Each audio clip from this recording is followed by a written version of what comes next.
ఇంకోటి ఏంటంటే ఒక విషయం ఉంది ఆయన లైఫ్లో. ఆ 71 నుంచి 76, 77 దాకా జయలలిత గారితో ఆయనకు మంచి ఇది ఉండింది, ర్యాపోర్ట్. అవును, ఉండింది. జగమెరిగిన సత్యమే. ఆ ర్యాపోర్ట్లో ఈయన బాగున్నాడు హ్యాపీగా, ఆవిడ బ్రహ్మాండంగా, ఆవిడే బాగుంది. ఆవిడేం చేసిందంటే ఎంజీఆర్ గారు స్విస్ బ్యాంక్లో పెట్టిన ఒక 3,000 కోట్లు శోభన ప్రేమతో, ఇది నాకు సరిగ్గా తెలియట్లేదు, నేను అది ఆయన ఏంటి ఎంజీఆర్ అది తన తల మీద పెట్టుకున్న టోపీ లోపల ఆ మొత్తం వివరాలు పెట్టుకున్నవాడంట. అందుకే ఆ హ్యాట్ ఎప్పుడు అలా పెట్టుకునేవాడంట. నిజమా సార్? నిజం. అది ఈవిడ తీసుకుంది, ఈవిడ చూసింది, దీన్ని కరెక్ట్ అయిన వాళ్ళందరూ చూపించింది. ఇలా ప్రాసెస్ అంటే నాకెందుకు, నాకు బాగా ఉంది కదా నువ్వు తీసుకొని శోభరావుకి ఇచ్చేసింది, వీడికి మనతోనే ఉంటాడు అన్నట్టుగా. దాన్ని ఆయన మంచి స్థలాలు గిలాలు కొని జయలలితకి సగం తనకు సగం చేశాడు, మిస్యూజ్ చేయకుండా. ఆవిడకి ఇప్పుడు తర్వాత ఎవరు లేరు, తినేవాళ్ళు ఎవరు తిన్నారు కూడా తెలియదు మనకి. అదొక అసెట్ ఆయనకి. 3,000 కోట్ల అలాగే దాచుకున్నారా? స్విస్ బ్యాంక్లో ఉంది ఆ డబ్బు. పైగా ఆయనకంతా పొలిటికల్ ఇది నుంచి వచ్చిందంతా. ఎవరికి? సినిమాలు, పాలిటిక్స్. 3,000 కోట్లు సార్. అవును. ఎంత ఇస్తే మాత్రం ఒక్కో సినిమా అప్పట్లో మీరు నేను చెప్పేటప్పుడు 70s 3,000 అంటే ఇప్పుడు నాకు తెలిసి 3 లక్షల కోట్లు అవుతుంది. అంతేగా చంద్రబాబు సంపాదనలో సగం. అదే అంత సంపాదించారు సార్ చంద్రబాబు నాయుడు. 6 లక్షల కోట్లు ఎందుకుండవు? ఉంటాయా? ఎసెట్స్ ఉంటాయండి. 6 లక్షలు అంటే ఈ రూమ్ అంతా వరుస సినిమాల్లో చూపించినట్టు కట్టలుగా ఉండదు. ఎసెట్స్ ఈ వీధి మందే, అక్కడ మందే, సింగపూర్లో హోటల్స్, అమెరికాలో హోటల్స్, అలా ఉంటే వాళ్ళు అవన్నీ అనుభవించడానికి ఏమి ఉండదు. సార్ మీరు పొలిటికల్గా కూడా ఇంత అందరినీ చూస్తూ వచ్చారు, మీరు పొలిటికల్ స్పీచ్లు రాస్తారని వినికిడి. అవును, మాధవరెడ్డి గారికి రాసేవాడిని, ఆ తర్వాత మా దేవినేని నెహ్రూ గారికి రాసేవాడిని, విజయవాడ, మా ఊరు విజయవాడ, ఆయనకి రాసి ఇచ్చేవాడిని. ఎలా సార్, ఎలా రాస్తారు? ఉదాహరణకంటే అవి కూడా టేప్ చేసి పంపించడమే, రొటీన్గా లేకుండా జనం నవ్వుకోలేలాగా మళ్ళీ విషయం అర్థమయ్యేలాగా. వాళ్ళైతే మామూలుగా మాట్లాడతాడు, చంద్రబాబు ఉన్నాడు, ఇంత మోసం, అంత ఇది, ఎన్టీఆర్ని వెన్నుపోటు, అది ఇది. చంద్రబాబుది తప్పు కాదు మనం రాస్తే, దేవినేని చంద్రబాబు తప్పే కాదు, ఎక్కడో ఉన్నాడిని తీసుకొచ్చి తన ముందు నించోబెట్టుకొని తనకి ఒక అల్లుడు అనే పోస్ట్ ఇచ్చి మళ్ళీ వెనక నువ్వు ఇక ముందు ఉండకూడదు అంటే, వాడు వెనకున్నప్పుడు వాడికి ఏం దొరికింది? వీపు దొరికింది, అందుకే పొడిచాడు.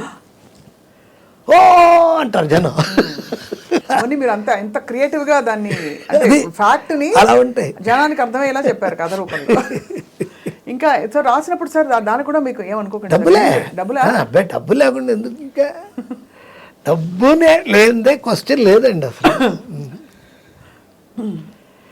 సో అయితే ఎలా ఇచ్చేవారు సార్? నన్ను ఓ సినిమాకి బాలకృష్ణ వాళ్ళ తోడల్లుడు ప్రసాద్ అని, ఆయన దీంట్లో హీరోగా సినిమా మేము చేస్తున్నాం, డిస్కషన్స్. ప్రసాద్ గారు 1 రోజు అయింది, 2 రోజులు అయింది, 3 రోజులు అయ్యాక, ఏంటి సార్ మీరు టిఫిన్ చేయరు, టీ తీసుకోరు, ఏం తీసుకుంటారు? అడ్వాన్స్ తీసుకుంటానండి. ఓ సారీ మర్చిపోయాను సార్ అని అప్పుడు ఇచ్చాడు చెక్కు. సూపర్, అసలు మీరు కేక సార్. అంటే చాలా క్లారిటీతో. కానీ ఇప్పుడు వీళ్ళందరూ రాసినప్పుడు సార్ ఎలా అంటే మీరే అడిగేవారా, నాకు ఒక్కొక్క స్పీచ్కి ఇంత ఇవ్వండి అని? వాళ్ళకి తెలుసు, మనమే వాళ్ళు కాదుగా. ఇప్పుడు దేవినేని నెహ్రూ ఉన్నాడు, నెహ్రూ డైరెక్ట్గా మధు నీకు ఎంత కావాలమ్మా అని అడగడు, ఆ పక్కన ఉంటారు. ఆ పండు నుండేవాడు చచ్చిపోయాడు, తర్వాత తెలసవాణి వెంకటేశ్వరరావు అంటారు, పండు అని ఇక్కడే మధురానగర్లో మసాజ్ చేసేవాడే బుద్ధుడి విగ్రహంతో తల మీద కొట్టి చంపేశాడు అతన్ని.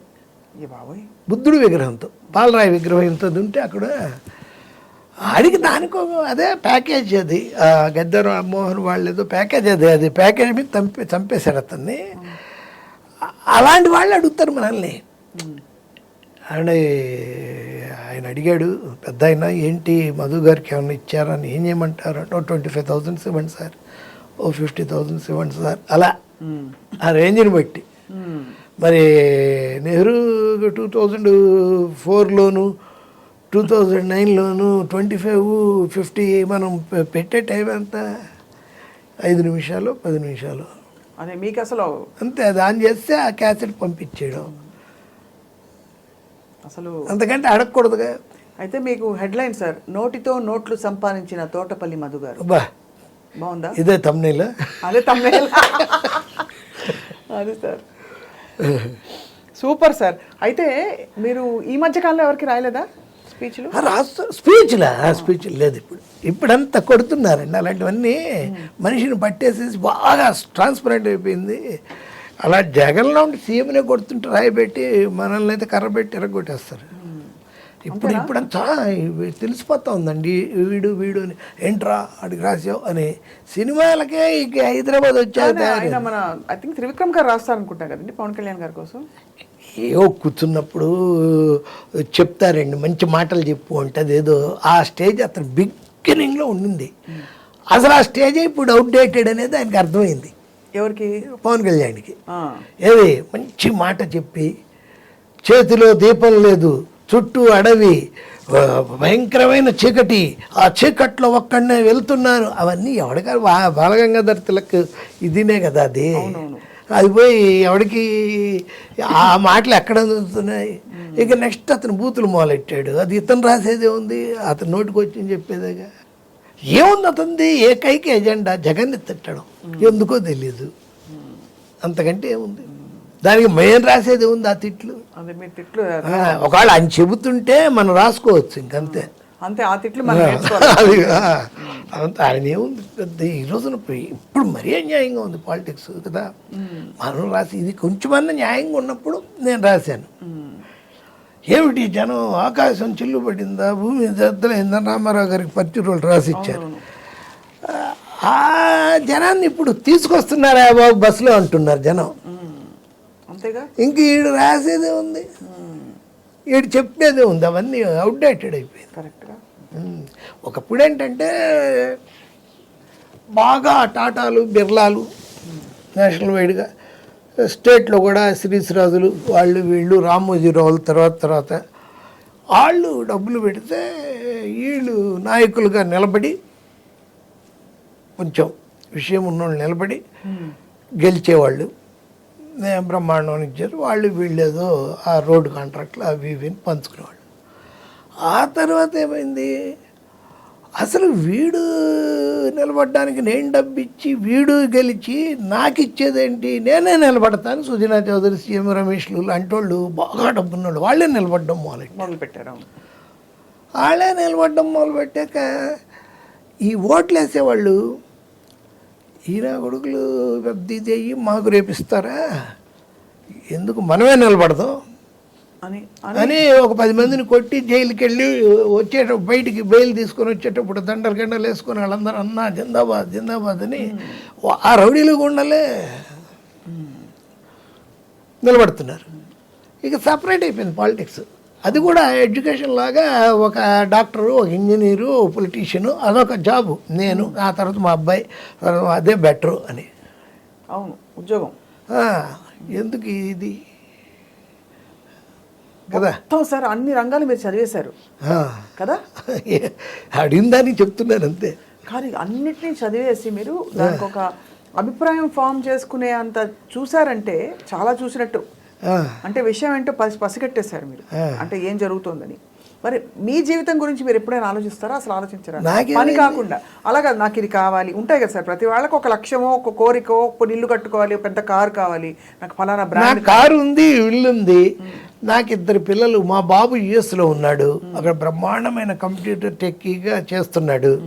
సినిమా వాళ్ళకి శాపం ఏంటంటే నా మొదటి నుంచి నాకు తెలుసు, వాడు బ్రహ్మాండం గెలుగుతుంటాడు, దాసనారాయణరావు అంటాడు, అదంటాడు, ఇదంటాడు, రాఘవేంద్రరావు అంటాడు. అది పిల్లలు చూస్తే ఏం చేస్తున్నాడంటే, మనం సినిమా డైరెక్షన్ చేసేయండి ఇంకా రిలీజ్ అవ్వలేదు అన్నాం, పూరి జగన్నాథ్ దగ్గర అసిస్టెంట్గా పెట్టారండి అన్నాం. అంతకంటే నాశనం చేయడం అనేది ఇంకోటి ఉండదు. నేను ఎప్పుడు చెప్తుంటా, నువ్వు పేదవాడిగా పుట్టడం తప్పు కాదు, అది మీ తల్లిదండ్రులు అలా జరిగింది. నువ్వు పేదవాడిగా చచ్చిపోతే మాత్రం నీ తప్పే అది. నువ్వు ఖచ్చితంగా సంపాదించాలి, నెక్స్ట్ లెవెల్కి ఉండాలి. మా బాబు హ్యాపీగా చదువుకున్నాడు. నా లైఫ్లో అచీవ్మెంట్ అంటే అంతే, మా బాబు అమెరికా వెళ్ళడం నా అచీవ్మెంట్. రెండే, షిరిడి సాయి మా రాయగలడం, మా బాబు అమెరికా వెళ్ళడం, అంతకంటే నేను సాధించింది ఏం లేదు. అంత చాలు నాకు, అంతకంటే ఏముంటుంది. ఇలాగే వెళ్తుంటుంది యాక్టింగు, ఇలాంటి ఇంటర్వ్యూస్. స్వప్న గారు లాంటి గ్రేటెస్ట్ పర్సనాలిటీ మీరు చెప్తుంటే అసలు మాకు మేము ఇలా అంటే అడగడానికి కూడా ఏం లేదు. ఇంతసేపు నుండి అడుగుతున్నానా, మీరు చెప్తుంటే ఆ సన్నివేశంలోకి వెళ్ళిపోతున్నాం మేమే చూస్తున్నట్టుగా. అంత మీరు అంత స్పష్టంగా వివరించి చెప్తున్నారు. అది మీ టాలెంట్ ఆబ్వియస్లీ, అందుకే మీరు ఇంత స్టేజ్లో ఉన్నారు సార్. వాణిశ్రీ గారు ఇప్పుడంతా ఉండేవాళ్ళు, మీరు ఏం మాట్లాడినా అసలు అలా ఇది విజువల్ వచ్చేస్తుందండి. మీ ఐలాషెస్ భలే ఉంటాయి పెద్దగా, మేము పెట్టుకుంటాం ఐలాషెస్ అనేది ఆవిడ.